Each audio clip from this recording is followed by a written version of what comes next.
America का दौर अब खत्म हो चुका है। अब खाड़ी देशों में अमेरिकी बेस सुरक्षित नहीं रहेंगे।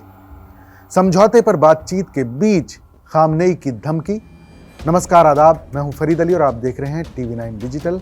ईरान के सुप्रीम लीडर मुज्तबा खामनेई ने कहा है कि मिडिल ईस्ट में अमेरिकी सैन्य ठिकाने अब सुरक्षित नहीं रह सकेंगे। उन्होंने अमेरिका और इजराइल के खिलाफ जंग को इस्लामिक रेजिस्टेंस की जीत बताया है। ये बयान ऐसे समय पर आया जब ईरान और अमेरिका युद्ध खत्म करने को लेकर बातचीत कर रहे हैं। ईरान के सर्वोच्च नेता मुज्तबा खामनेई ने अमेरिका और खाड़ी देशों को लेकर बड़ा बयान दिया है। उन्होंने कहा कि अब खाड़ी देशों में मौजूद अमेरिकी सैन्य ठिकाने सुरक्षित नहीं रह सकेंगे। उनका कहना है कि अमेरिका को मिडिल ईस्ट में पहले जैसी सुरक्षित जगह अब नहीं मिलेगी। खामनेई ने ये बयान ऐसे समय पर दिया जब ईरान और अमेरिका 3 महीने से चल रहे युद्ध को खत्म करने के लिए बातचीत के दौर से गुजर रहे हैं। खामनेई ने यह संदेश अपने टेलीग्राम चैनल पर लिखित रूप में जारी किया है। उन्होंने अमेरिका और इजराइल के खिलाफ हुई लड़ाई को इस्लामिक रेजिस्टेंस की जीत बताया है। उन्होंने कहा कि इजराइल अपने बुरे अंत के करीब पहुंच रहा है। खामनेई ने कहा कि अमेरिका मुर्दाबाद और इजराइल मुर्दाबाद इस्लामी दुनिया का नारा बना रहेगा।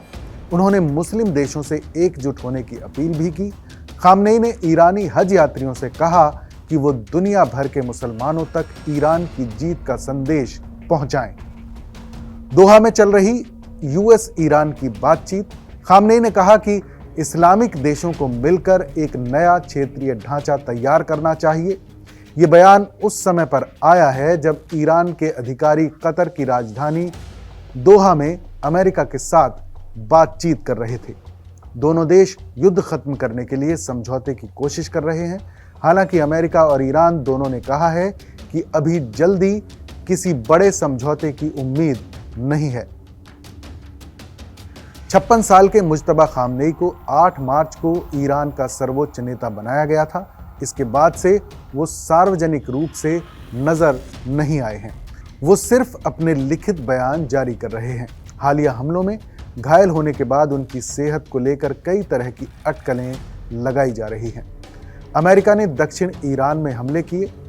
खामनेई के बयान के कुछ ही घंटे पहले अमेरिकी सेना ने दक्षिणी ईरान में मिसाइल ठिकानों और समुद्र में माइंस बिछाने की कोशिश कर रही नौकाओं पर हमला भी किया था। अमेरिका का कहना है कि ये कार्रवाई क्षेत्रीय सुरक्षा बनाए रखने के लिए की गई थी। दोनों देशों के बीच 8 अप्रैल से संघर्ष जारी है। विराम लागू है, लेकिन हालिया हमलों के बाद ये सीज फायर कमजोर होता नजर आ रहा है। युद्ध के दौरान मिडिल ईस्ट में मौजूद कई अमेरिकी सैन्य ठिकानों पर ईरान समर्थित हमले भी हुए थे। इस खबर पर अपनी राय हमें जरूर बताइएगा। बाकी देश और दुनिया की तमाम बड़ी खबरों के लिए देखते रहिए TV9 डिजिटल।